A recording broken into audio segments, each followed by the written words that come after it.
It were you super enthralled, you just could not pull away?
There we go.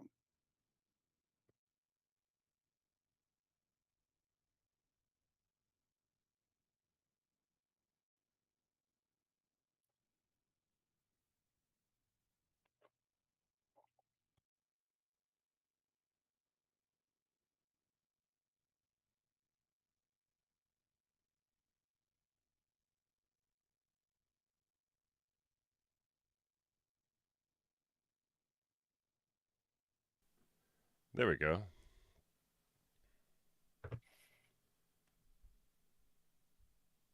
At first you don't succeed, Yep. fail again.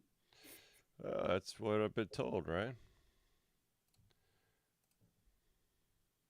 But do you believe everything you're told? Depends on the day. What about a day that ends in Y? I'll have to get back to you on that one. Fair enough, sir. Fair enough. Actually, I need to turn you down a little. All right. Excuse me. I don't know. I think that was a category 4 penalty. Oh boy. Well, it's gonna be a long show then. All right, shall we, sir? Indubitably. All right, here we go. I'm hitting the record button. I am muting Zelius, and then we're going.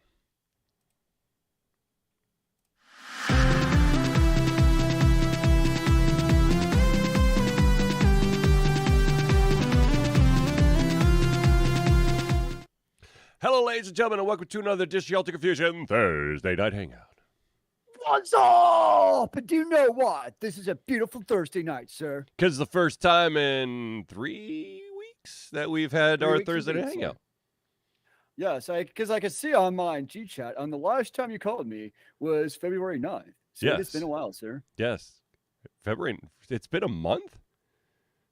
Holy cow. I don't know what was February 16th. Oh, yes, February 16th. I was getting ready for robotics. Yep.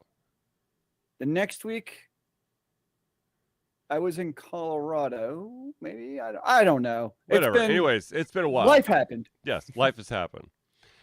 Actually, you know what? It has been a month because it was my bad because we had some construction done at the house, and so the whole basement was ripped up. And then it was your robotics. Then you were in wherever you were. Yeah, anyways, I remember seeing a screenshot of like construction at some point in life. Yeah. So anyways, ladies and gentlemen, this, of course, is the Thursday Hangout. It's a live show where we try our best to cover the topics most important to you during the show. If at any point you do have a question, a comment, or an opinion that you would like to add to the show, all you got to do is drop it into the chat window. If we do unfortunately run out of time, we will add it to that topic or question to the very next Thursday night hangout. So, without further ado, ladies and gentlemen, let's get started.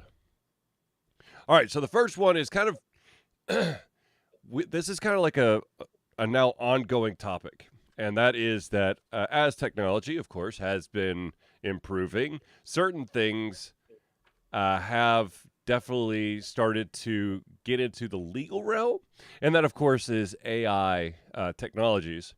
Um, there, of course, are voice actors who are basically rallying to basically say, hey, if you hear my voice, it's something that it sounds a little bit sketchy. That's not me. Please report it, because you've got people, AI programs that are able to, match people's voices and add those voices to said whatevers. I mean, according to every spy movie ever, this has been around for like 40 years now, sir.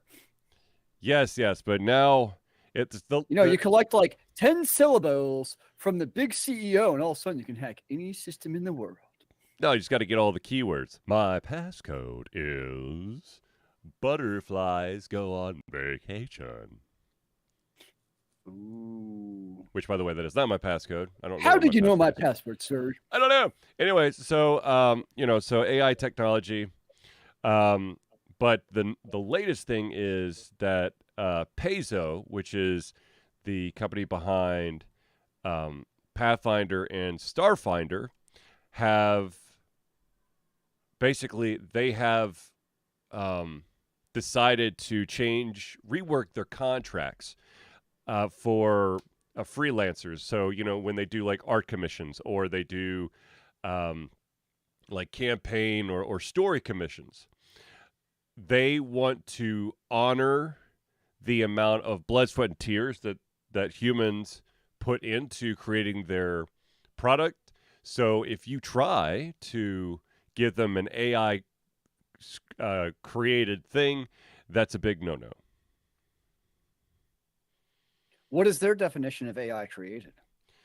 Let me see here. I'm going to pull up the article real quick here so I can make sure. I know we kind of touched on this a little while ago, but it's kind of the idea of, Photoshop can do a lot of stuff auto-magically for you.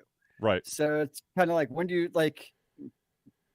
I think as time goes on, I think it'll become a more and more blurry gray area as far as what does that actually mean.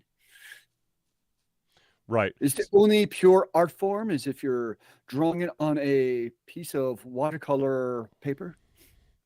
I don't know, but here's what they basically said.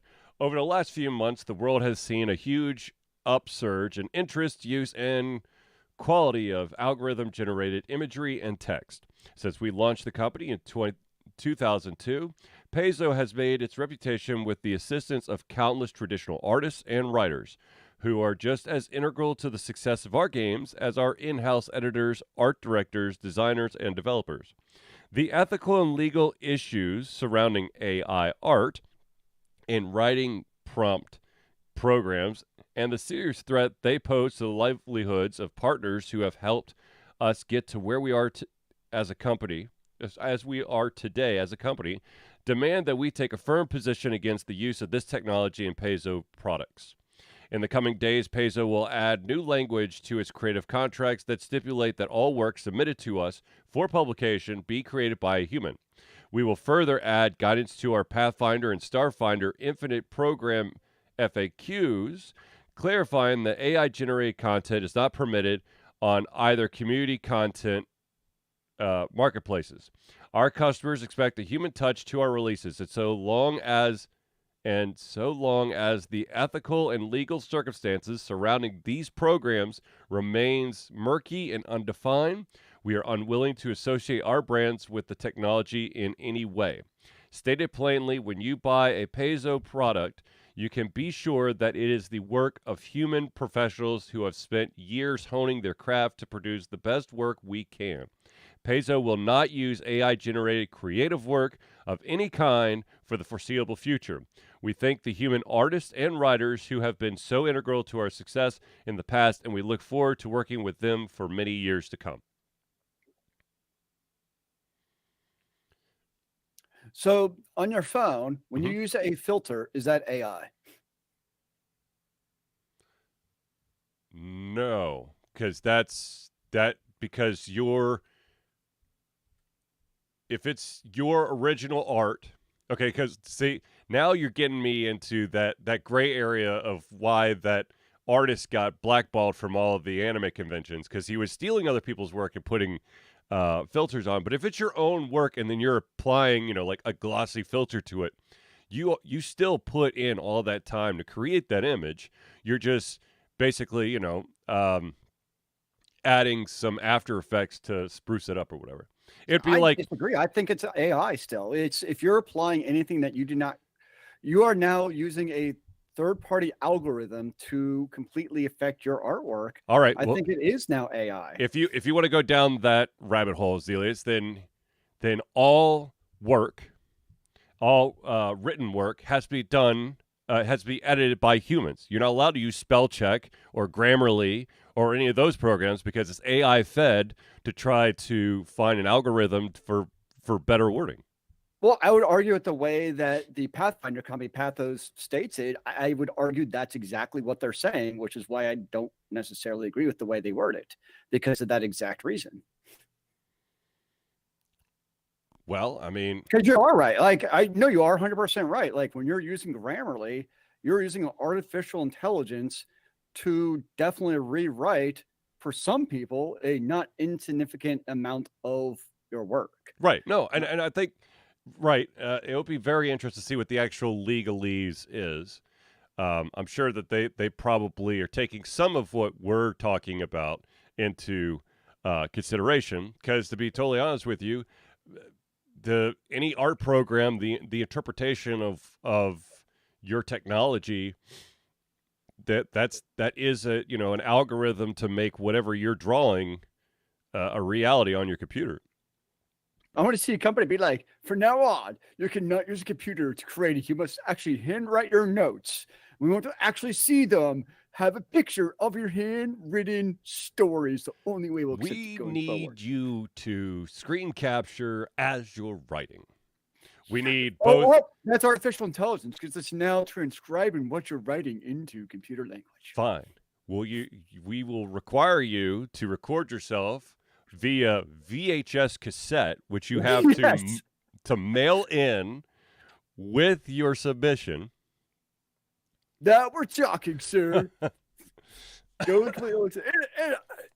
Yeah, it will be very interesting to see what happens, especially like when you start talking content that's created like by third party creators in that gray area. I mean, even with writing, right? Like the way they phrased writing prompts was very interesting to Mhm. me.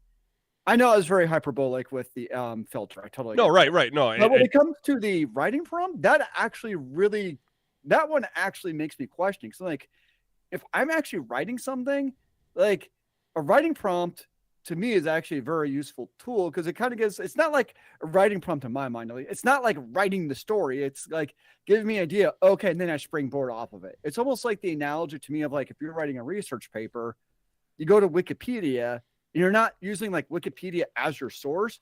You're looking at the little footnotes and you go to that for your sources. It right. would kind of be my analogy. So the idea of the writing prompt was actually kind of interesting Hmm. because I think to me at least, the intent of using a writing prompt is it's not auto-filling my story. It's giving you an idea of like what you could do with your story. So kind of Right. two very different ways of looking at that. Yeah. Um, and of course, I mean, it's like Wizards of the Coast because they're very much in the same position of having this type of content. What kind of stance are they going to take on it? I mean, I know because when you look, especially, I know it's a very different interaction, but like tech companies, they love AI. I mean, they wanted to rewrite the code for all of us Oh, because absolutely. it eliminates people and headcount. Um, and probably does a better job than humans in a lot of cases, if we're being honest. Um, so even based on your profession and what you're doing, um, is what is an AI? I think to me the big thing with something like a story or the art, because I've seen it argued that basically if I can't tell the difference between like an AI and a human artwork, then what does it really matter if the AI is creating it? And I think on a non in a purely what's the word I'm looking for? Um I can't think of there's a word I can't think of it, but it takes the human part out of it. Hmm. And I think a large part of the beauty of art, being it, the drawing art or the stories, is there's a human behind it. Like that's kind of the human relationship part of it. I mean, we've been to conventions a number of times, and a big part of that is it's not just, oh, this is a book I never heard. It's that human relationship you build with it. Like when I go to Dragon Con and I buy art, it's because I've met that artist. So there's 100%, like, yes, I totally get it. AI can create the same art. We don't think there's much denying that. But a part of the beauty of art, median as a whole, is that human element. I think it's still like with actors. That's why, outside of with like Tom Cruise and his acting. I mean, Hmm. with the whole idea of Mission Impossible and Top Gun is, yes, you could have AI actors doing this stuff and it would cost you no money. But people go to see for that human relationship of an actual real person Right. doing the stuff, not just a Jar Jar Binks that's animated CGI'd in. That's not what we want to see.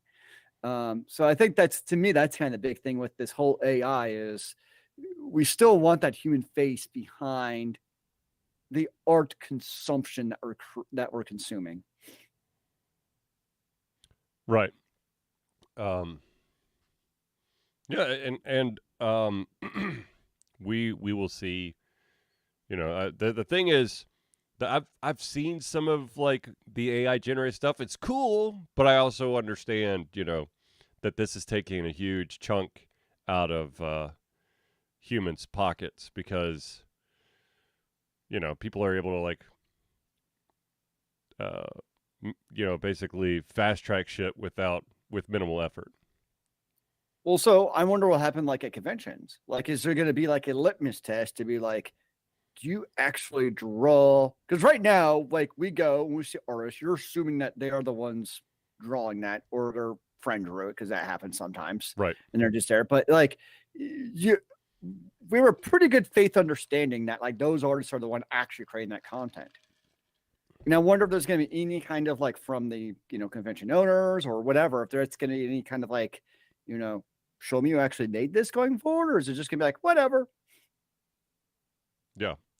Because that's the whole point of conventions. It's like the human part. Yes, absolutely. Absolutely.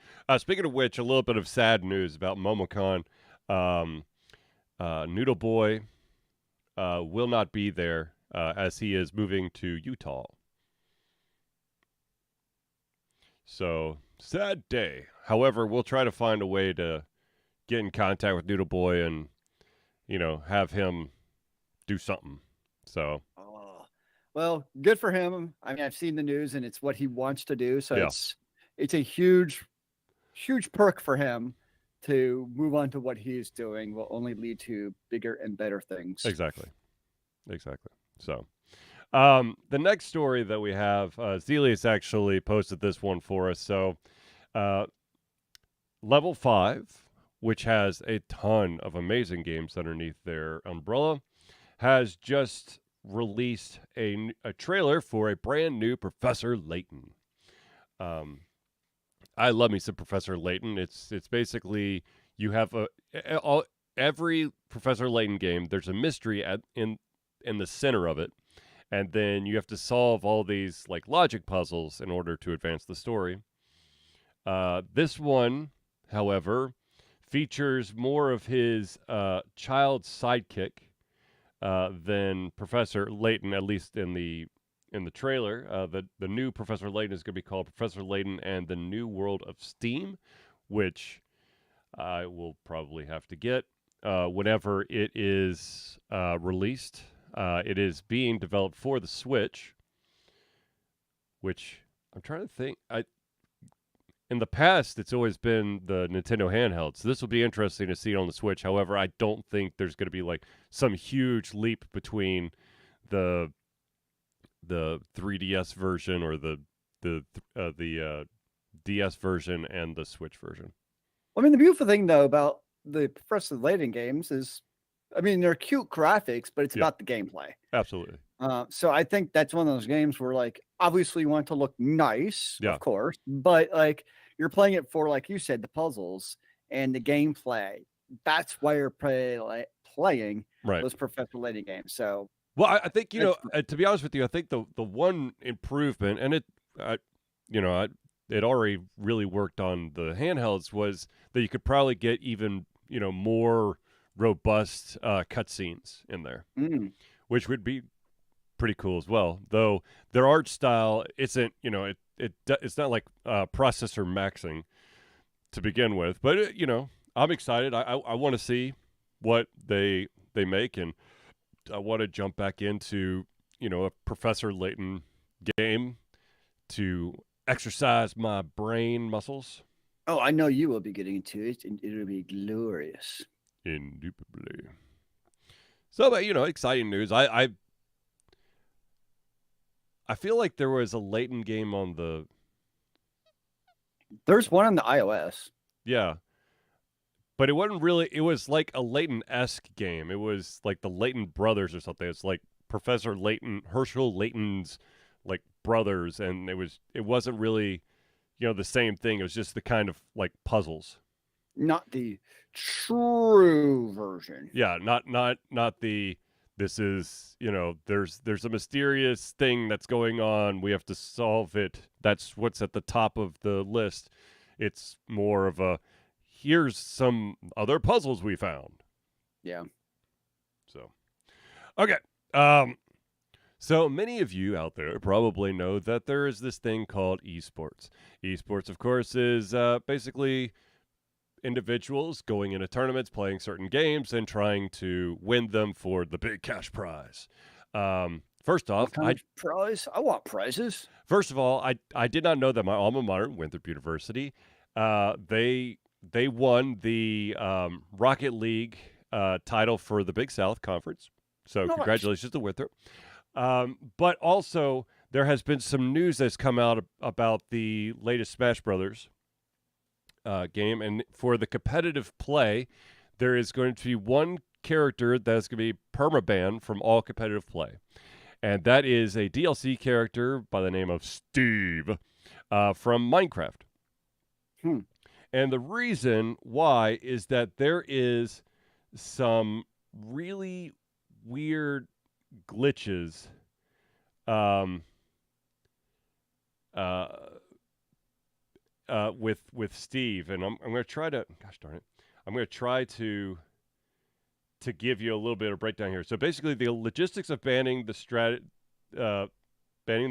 are complicated. If you choose to let players continue to use Steve in competitive tournaments, but don't allow players to willfully use the glitches, moderating matches where the character is used becomes a massive time commitment. It requires the players to save a replay of their exchange and for an organizer to view and verify that the Steve player is breaking the rules and then ultimately making the call of the legality of play, which is why they have now just banned it, because who in the hell wants to watch a bunch of, competitive battles when people use Steve, Minecraft Steve, and then have to basically go into that gray area of, did he use the glitch? Because basically, okay, let's see here. The glitch is associated with his recoil animation that allows him to recover at a faster rate than other characters in the game, meaning he can break combos that should otherwise work with other players and retaliate before his opponent can even attack. And we lost Zelius.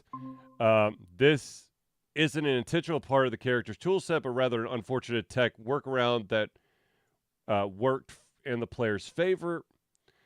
So the other problem is that there's no longer any releases, updates going to this game. So it's not like the developers can put in a fix to make Steve less OP'd. Can you hear me? Yes. Yeah. Yeah, I mean, it makes sense that like if there's a major glitch going on like that, to make it a even level playing field. Mhm. And it probably doesn't move anyone to have this sounds like would be a super convoluted process for determining whether or not somebody used a glitch or not. Yeah. Does not seem like a worthwhile investment in anyone's time. So it just seems like it was the most logical sense just to ban them. And that way it's a level playing field across the board. Yeah. I mean, there's been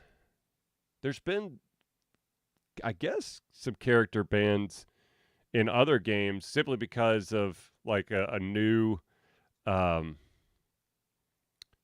actually this is probably one of the reasons why competitive games usually are maybe either they're a patch ahead of everyone or they're a patch behind, because when you release a patch right before a huge Yeah. competition, there are chances for things to go a little bit out of whack. It's not been, yes, it has been tested in house, but when you have like millions of people who are actually playing the game and them finding, the quirks in the system, it's like that Halo. I think, was it Halo 1 or Halo 2, where there was a way to basically rig the system that would literally shoot you across from one side of the map to the other.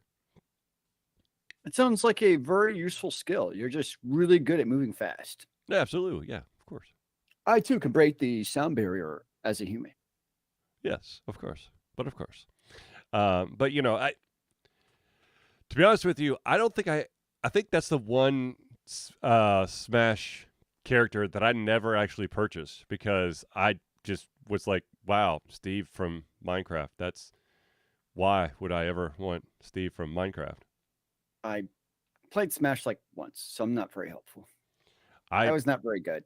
Well, the thing is, my youngest is a huge Smash player, and Oh. so yeah, so he has asked me a couple times to get that character. I'm like, no, we're good. Are you going to train him up so he can become the new esports and he can go represent Woo at the next esports something? Well, I mean, he's got to hone some more skills, but he can hold his own in a lot of the Man, games. they got scholarships and that stuff No, nowadays. I know, and maybe by the time he gets to college, there'll be that perfect game for him. But for now, he is not a pushover when it comes to Smash Ultimate. Let's just put it that way. Can he beat you? Sometimes, Nice. um, if it's a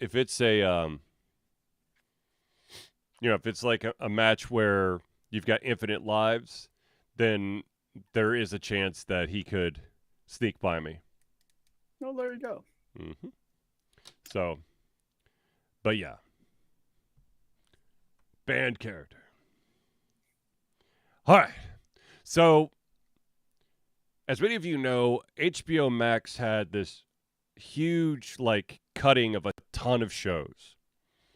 And a lot of them being DC related. And it appears that one of the shows that was cut is being saved by Amazon, because, of course, any smart streaming service that sees a ton of potentially awesome content getting flushed down the toilet is probably going to jump on the opportunity if they've got the capital to do so. That being said, the show that they are saving, that Amazon is saving, is a show called Batman Cape Crusader. It is an animated series by J.J. Abrams, Matt Reeves, and Bruce Timm. And Amazon is promising 2 seasons. It was, I mean,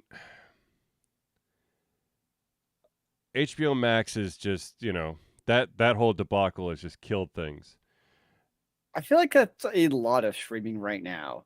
Not Yeah. just HBO Max, but like also in these news of like Star Wars is doing this, but it's not doing that. And oh, we're canceling this, but this like it seems like a lot of these major franchises like are just in a whole lot of flux right now. Yeah. And of course, you got streaming where like stuff is being, it feels like canceled left and right.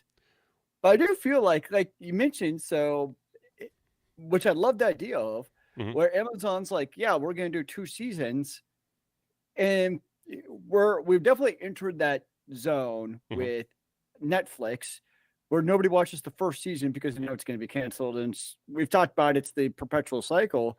I wonder what happened. Like, they're releasing a show, and they're like, they'll be 2 years apart because that's the normal filming cycle, but there will be 2 seasons of this show.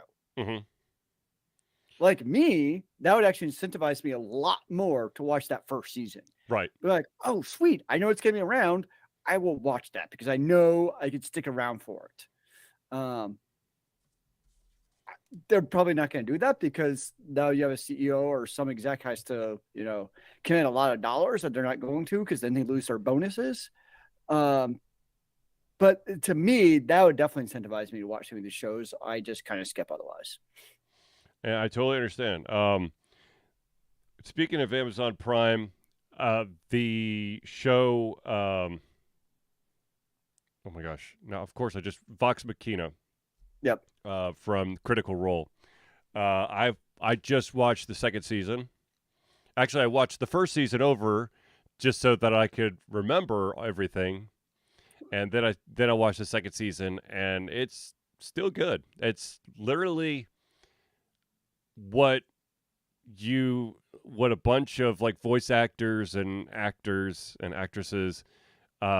you would think they would do while playing Dungeons and Dragons, but they instead of going, I roll a d6 to do this, in the animated thing is like he tries to unlock the door. But it's got that adult humor. There is one gnome that is a sex crazed maniac. Nice. Um, yeah, it's really good. I will fully admit that I was skeptical at first, but after watching the first season, I was like, okay, cool. Hope there's a second season. Of course, the second season is now completely out. I think the whole thing became available at the end of January this year. And so if you have Amazon Prime, I highly recommend that you watch Vox Machina. Somewhat similar, but I finally watched the other day Night of Badassdom. Mm-hmm. It was entertaining. I think it was on Amazon Prime, and basically it's LARPing gone real. If you've not seen it, Nothing quite like that. Oh, it was fun, but it started with D&D, yep. No, so it's it's just just kind of like based on the D&D universe. what was that show? Or no, not I think it's like the group was called like the Dead Gentlemen, and it was like, oh, I can't remember what they. I don't know. It was basically Dungeons. They were sitting around playing Dungeons and Dragons, and then it switched into them basically doing the. They basically were LARPing the rest of the time, but kind of like it Stranger in their Things. mind, huh? Stranger Things.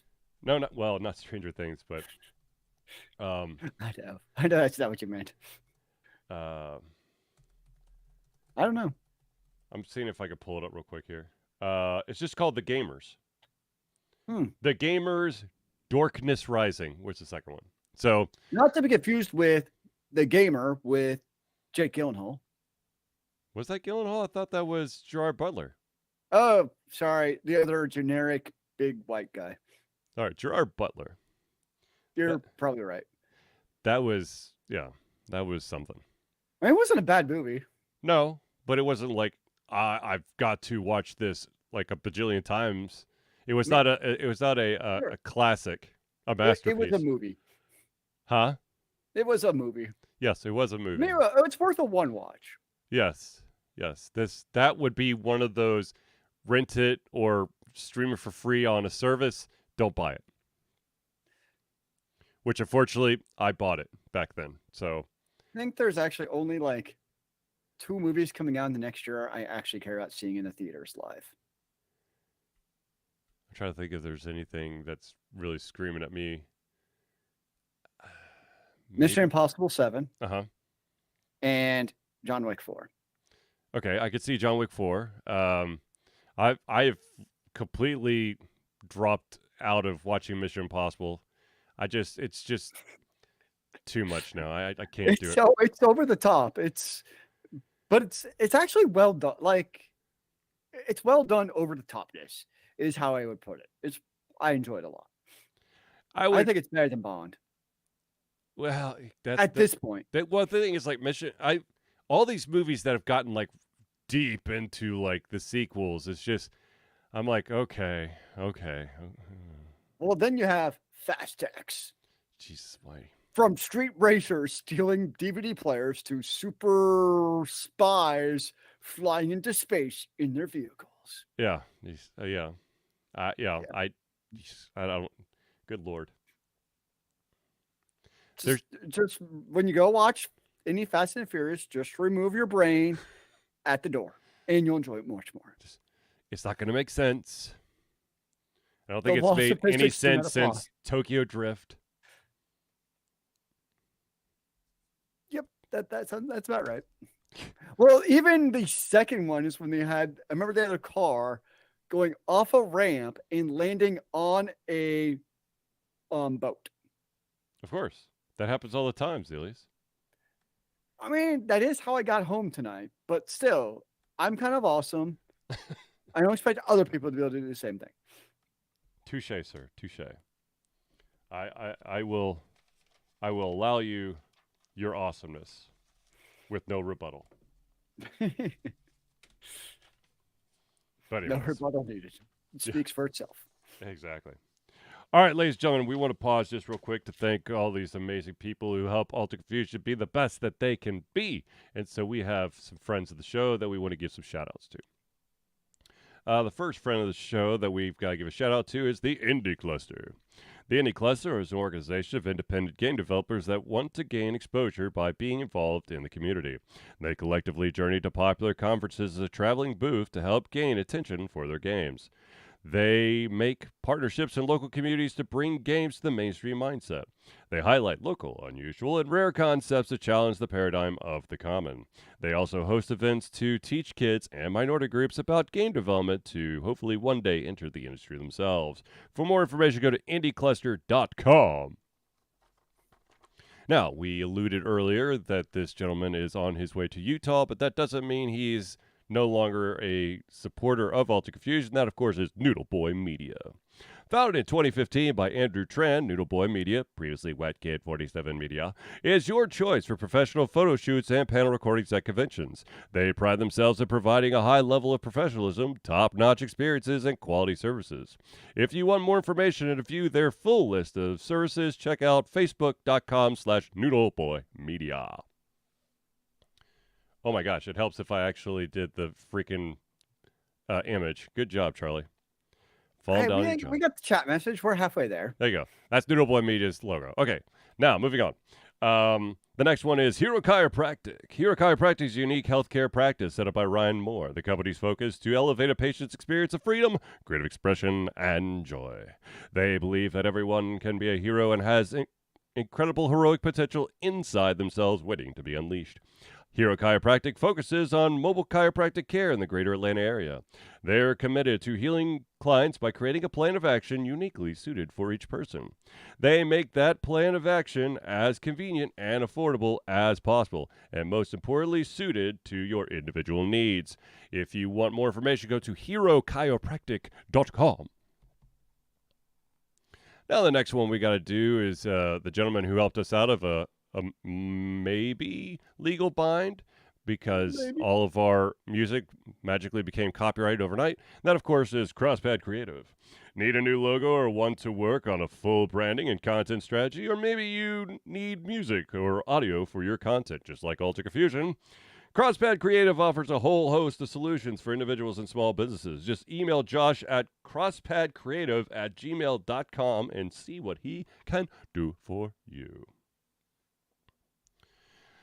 The last shout out we got to give is to basically the OG of fans and supporters of Alter Confusion. That, of course, is Agile Axiom. By day, Axe leads both a development team and system administration team working with satellites at NASA's Goddard campus. But while not in meetings and many times during, he is the Agile evangelist Agile Axe. championing the philosophy of Agile and trying to make the world a better place for software developers, testers, system admins, and software projects the world over. Decades of experience in software development and leading Agile teams are brought to bear against evil processes, inefficient work, and bad habits. For more information, go to agileaxiom.com. Also, check out his book. All right, ladies and gentlemen, now that we've given you the shout-outs, we also have to do the Ultra Confusion shout-outs because I know you guys are just dying to find out, how do I become a supporter of the Ultra Confusion awesomeness? And so, if I have the dang... Okay, here we go. Sorry, I lost my actual printout, so I'm having to pull it up in a document. All right, so... If you want to lost real paper? Yeah, What? I know, crazy. Anyways, ladies and gentlemen, Ultra Confusion survives on love and support of fans like you, and so we have a Patreon page. Patreon lets you, the fans, lovers, haters, demons, demigods, interdimensional beings, aliens, werewolves, mummies, vampires, and so much more, to become active participants in the work we love through a monthly membership. This gives you access to exclusive content, community, and insight into our creative process. In exchange, we gain a bit more freedom to do our best work and the stability we need to build an even stronger creative career. We currently have two tiers. We have the $1 a month tier or the $12 a year tier, and what that will get you is early access to our playthroughs, as well as the ability to partake in patron-only polls and posts for Ultra Confusion. If you're feeling a little bit frisky, you can jump up to the $5 a month or $60 a year tier, and not only will you get everything at the $1 tier, but you'll also gain your name or organization added to our thank you section of every single Thursday night hangout.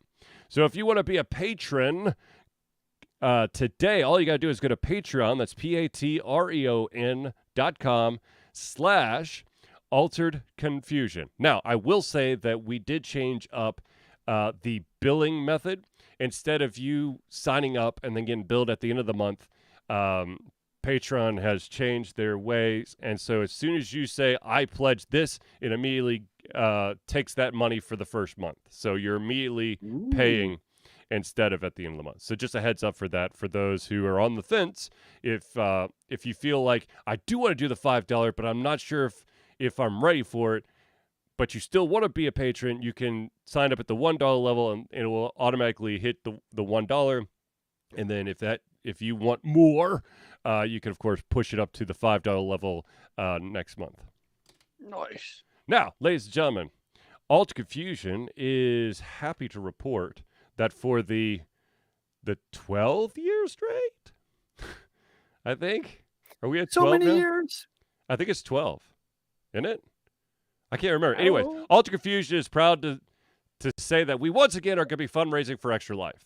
Extra Life is gamers doing what they do best, game, to help sick and injured children at their chosen Children's Miracle Network Hospital. The money that we raise through Extra Life will go directly to Children's Healthcare of Atlanta as unrestricted funds. This means that the hospital decides where and how to spend the money to ensure the dollars we raise make the biggest impact in the lives of the kids they treat.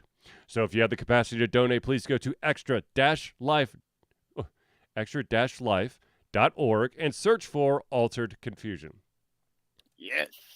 And it is now, we now have our page, or I have my page. I You don't have a remember. page? I do. I've, let's see here. I think you're lying. No, I'm pretty sure I got it. Hold on. There it is. Go to this one. Dashboard. Uno momentos, por favor. It is... Yep, my 12th year straight. All right, here we go. Shazam. Anywho. Oh, weird. The search wasn't showing up like an hour ago. I'm so confused. You know what? I wonder if... Hold on. It's Maybe working now. I can see it now. Okay. Weird. Yeah. Anyways, so yes, we are doing Extra Life for the 12th straight year. Huzzah! And apparently we are already at $50. $50. Sweet. 50. Got a 50, big 50, 50. 50, 50, 50. So, yeah. So we're doing Extra Life again. All right, ladies and gentlemen. The next... the next story we've got to talk about, it has to do with food and a highly anticipated game. Ladies and gentlemen, KFC and Diablo 4 beta team have teamed up What? for a promotion. What? I'm so confused already. Activision Blizzard is teaming up with the fried chicken purveyor KFC to help you grease your way into the upcoming beta on PC and console for Diablo 4. All you need to do to get access to the beta is order a double down sandwich from KFC.com or their delivery app. No one says you have to eat it. Simply buy the sandwich. We'll grant you a code, which you just plug into Battle.net account. Then the beta runs from March 17th to March 20th. As far as anyone can tell, this is only for the U.S. and Canada. And the Double Down sandwich, for those interested, is basically it's a fried chicken breast with cheese and bacon with another fried chicken breast. So there is no bread. The bread is fried chicken breast. So you get two of those with cheese and bacon in the middle. So I'm actually I'm not interested in the sandwich, but I'm actually interested in Diablo 5. But here's what annoys me. So I'm going to take Path of Exile as an example because it's cross-platform. I can play it on my PS5 and my PC. I enjoy the gaming from like my nice couch chair over there on the PS5, my screen TV. It's glorious. The problem is when you start getting like the minutia of like inventory management, always becomes a pain in the ass with the console, with the controller. It just So like what I would do a lot of times is like I would basically get up and just switch like, oh, I'm gonna hop on my PC, do some stuff. All right, now go out to my PS5, right? Mm-hmm. But a game like Path of Exile is free to play, so it worked out fine. But then you take a game like Diablo 5, and it's not just Diablo 5, all the games do this. Yeah. Where you have multiple platforms online, guess what? If you want to do what I'm just talking, I haven't looked, but I'm going to guess it's cross-platform save. But if you're going to do that, I guarantee you're going to have to buy that in each of the platforms, which that's where it's like, come on, guys. Yep. Like, I know they're not going to, no, but it would be nice if you could like buy a license and be like, all right, I want this both on my PC and my console. Would it pretty freaking cool? It would be, but however, someone would immediately game the system and say, oh, I know it's my console is actually Billy Bob's console. Yeah, I know it's not. But I would love that. But oh yeah. Yeah. But again, yeah, I did see that. Yeah. And then they also have open beta March 24th through the 26th. Which I will be keeping my eyes on because that's when like, or not you and I, because we're not doing it, but right. like regular people reviews will actually be coming out that period of time. And that's what I'm actually interested in is like, what do all the other normal video game reviewers have to say about Diablo? Because everything I've seen so far sounds like they're actually doing some new and interesting things as far as the hack and slash genre goes. My interest is definitely peaked. Yep. We'll see what happens. And of course, the big question is the monetization. Yeah. Which has not been announced. So that's also the big, like, what is that going to look like? Because it's Activision EA, so you know it's coming. Yes.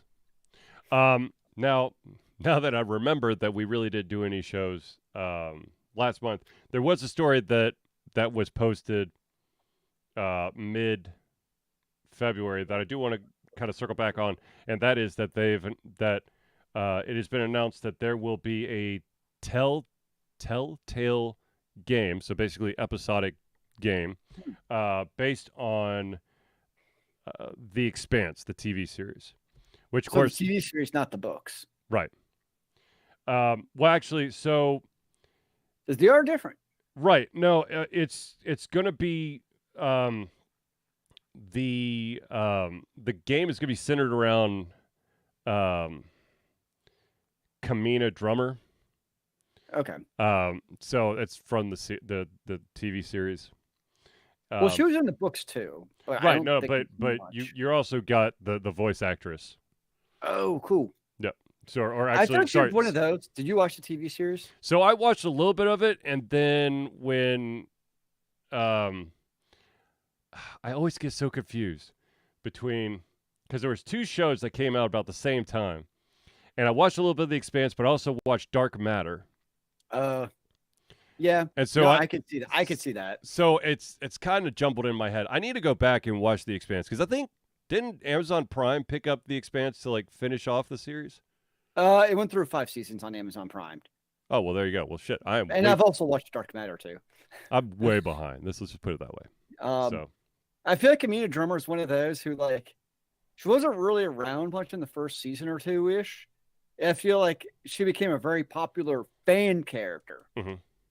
and then once the showrunners realized, like from a fan perspective, she was popular, all of a sudden she became much more prominent in the show. And she's a great actress and character in the show, without saying anything else. So that was a welcome addition. But I feel like she was definitely one of those where you could see, like, all of a sudden the showrunners were like, "Wait a second, we have something here." But Dark Matter is also a fun TV series. Speaking of TV series, the one of the individuals behind The Witcher for Netflix came out and had an opinion on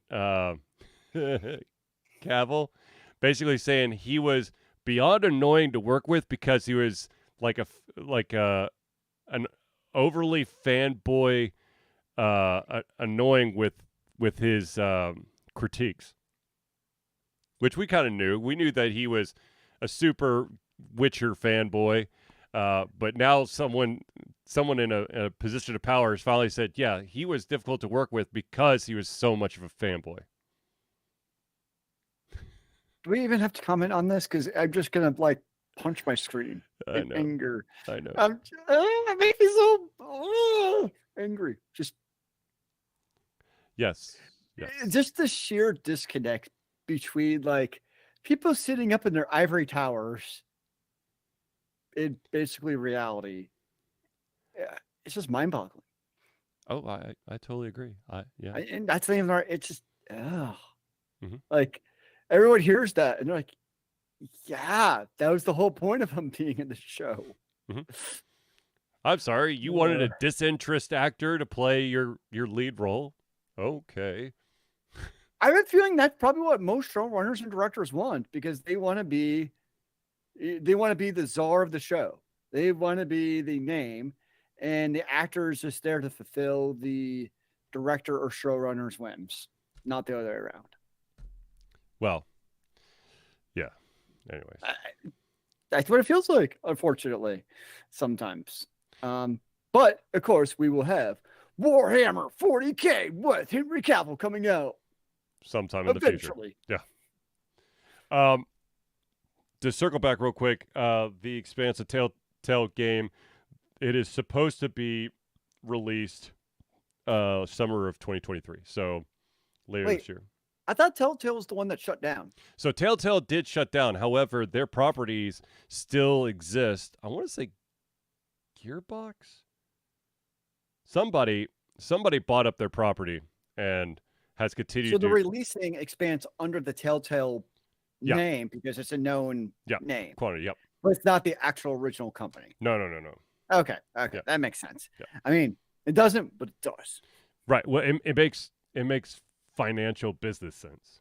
No, it makes marketing sense because most people, the majority of gamers don't actually know that Telltale shut its doors. Yes, which is they're just going to see, oh, Telltale, cool. They're the great, point and click adventure company. And I'm sure you'll find out if it's true or not because you play point and click adventure games. Well, I mean, I've played a ton of Telltale games as well. I know. But I guess the curious thing is like, because Gearbox, they put out some pretty good games over the years. Yeah. So I'll be curious to see if, Gearbox actually creates a good game out of this. Because didn't they also do Tales of the Borderlands? Yep. Yeah, so Gearbox at least has experience in that area. Yeah. So it's not like if it was like Activision, I'd be like, no, it's just or gonna be EA. stupid. Or Ubisoft even. Yeah. But, you know. Yep. So, Interesting. indeed, it's something that I will definitely be keeping an eye on. But speaking of TV shows and on streaming networks or services, there we go, services, I stumbled upon a new show on Netflix, and I have to say that it is really effing creepy, and at the same time makes me if the shit that happened in the show were to actually start happening in real life, I would throw away my phone. Basically, it's called Red Rose, and it is about an app that will magically appear on your phone, and once you start interacting with it, it starts off it starts off basically giving you the moon, and then it basically erodes everything from you because this app actually takes control of everything. It can, if you type in a text message to someone, it upon hitting send, it will send a different text message. It will post random stuff from your phone onto like social media platforms, basically trying to cause chaos and rifts to occur. It is messed up. Yeah. What's it called? Red Rose? Red Rose. I don't know. I just got done watching the last season of The Librarians on Amazon. Ah, nice. I watched the first season of Lockwood and Co., and I don't know what the fuck I just watched. But coming out in 1 week is season 2 of Shadow and Bone on Netflix. Actually, what I'm really looking forward to is tomorrow for the Luther movie on Netflix. Ooh. Yeah. Idris Elba reprising his role as DC Luther. I'm on. That's me. I will watch that. Nice. I loved Idris Elba and Luther. And hell, I love Never saw it. It's good. It's gritty. He's basically the kind of cop or detective that closes the cases by any means. And he definitely paints outside the lines. So like a Punisher almost. Yeah, except he doesn't have that big of a body count like the Punisher. But fair enough. You know, not many do. Yeah, not many do. But yeah, I'm excited because I've been dying to see some more Luther. So, yeah.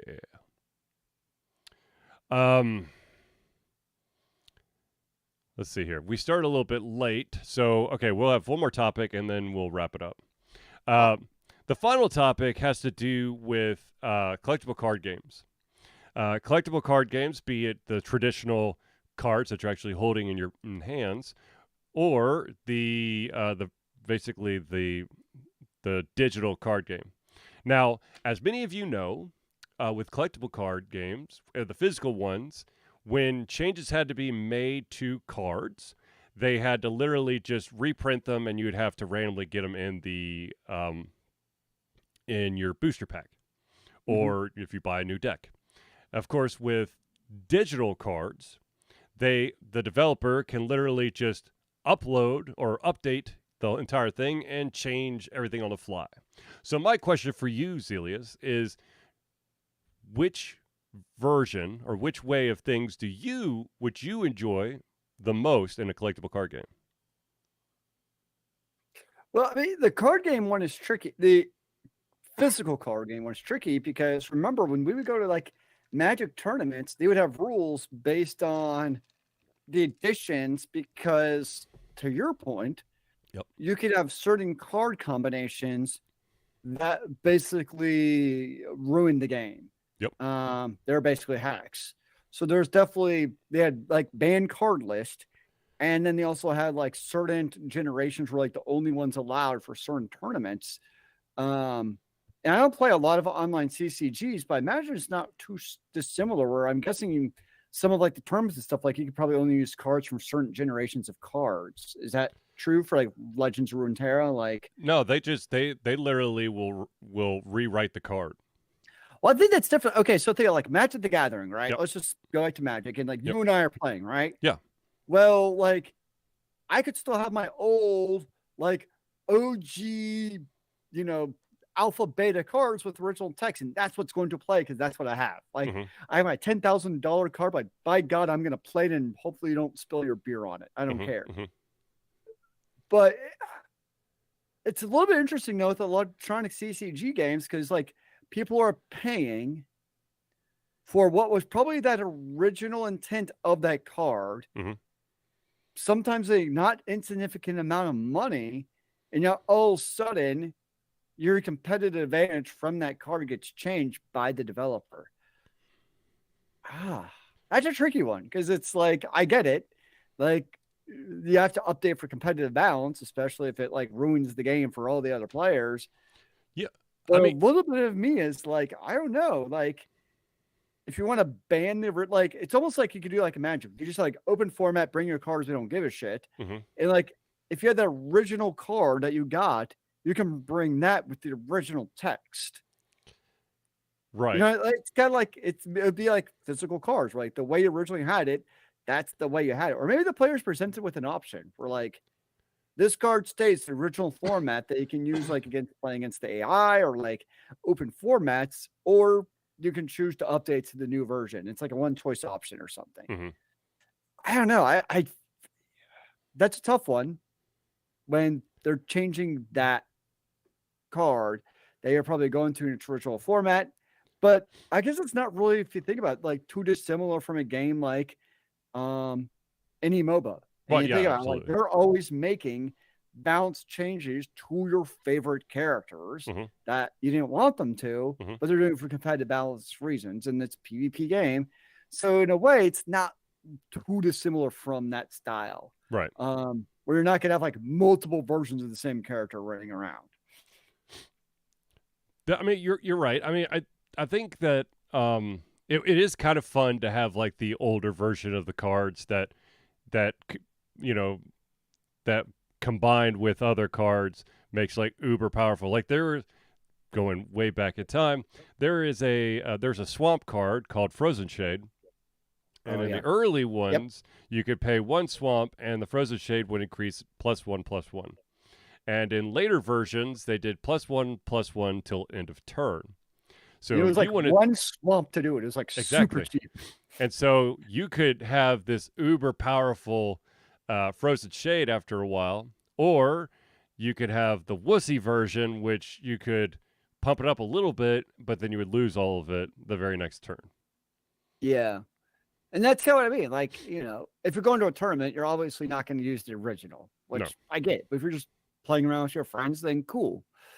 But at the end of the day, you do have to create a competitive balance because nobody wants to play. Because you would also kill your audience base if you're allowing players to play with the original Frozen Shade Mm-hmm. against everyone else. Mm-hmm. Mm-hmm. Because that would just make it unfun for, you know, the other 98% of your players. Right. And I think the other thing is that with the digital card games, especially like Legend of Runeterra, where there are new cards coming out, by you know basically altering some of the cards to either you know change their cost or their stats, it kind of forces the individual to have to rethink their deck.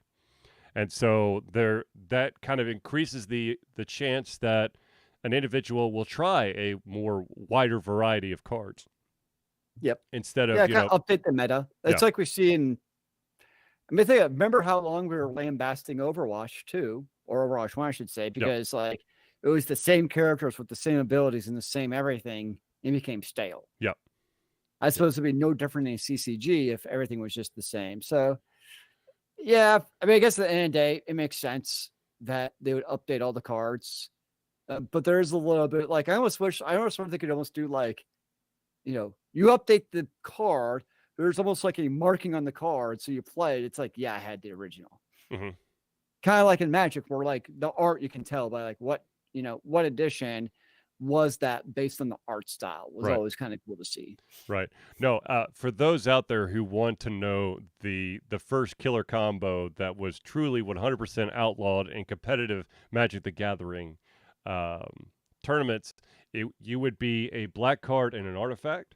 The black card is called Lich, and the artifact is called Mirror Image.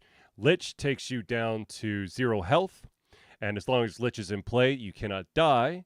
And Mirror Image swaps your health with your opponent's health. So immediately it's a 1-2 punch because your opponent does not have Lich. Therefore, their HP goes down to 0. Game over, you win. I actually have one of those cards I know you have the Lich. sitting somewhere in my closet, which I really should sell, but yeah, it's sitting there. It's very much outlawed.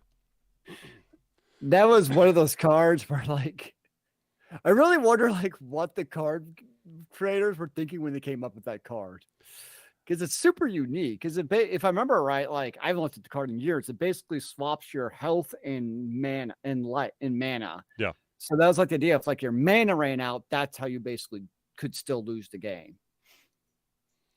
Yeah. So. But you still, yes, you're right. You had 0 health, but it was like every time you lost a health, you lost a mana. I think, if I remember right. Something like, yeah, when you got hit, you would lose mana. Yeah. But still. That was fun. Yeah. Fun times. Those were the days. Yeah. All right, ladies and gentlemen, I believe we've reached the end of our show. So unless Zelius have any closing thoughts? Oh, it is a good day to be alive, sir. All right, I like that. Be on the lookout for a review for, I think it's called Kina and the Bridge of Spirits, I think is the name of the game. It's a good game. It was a very good game. Made me sad.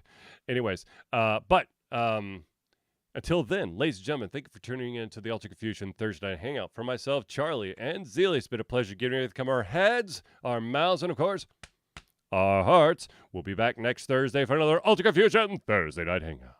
Remember, kids, keep on gaming in the free world. Amen to that, brother.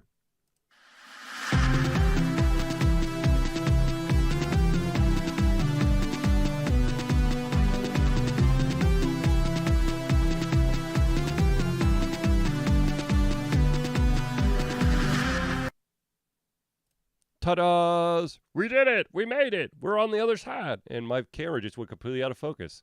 Hello, camera. Focus. Okay, I don't know what it's focusing on. Anyways. let me see what the name of that game is called. Kina Bridge of Spirits, that's right. It was a good game. It's an action-adventure game with lots of puzzles. Well, not real puzzles. Well, yeah, there's some puzzles in there. Damn, what the hell is up with my camera? Because Zelius looks crystal clear. Look at that handsome face. And then I'm blurry as all get out. I don't know what just happened. Anyways, whatever. Your camera, it's been shattered from the beauty of your hat. I just can't handle the awesomeness. Sure. If you say so. Well, all right, ladies and gentlemen. I've got to go check on my children. Got to make sure they're still alive or exactly. And they're in bed. In the house. Yep. But anyways, everyone, thank you. Sorry for such the time off, but we are back. And we will see you soon.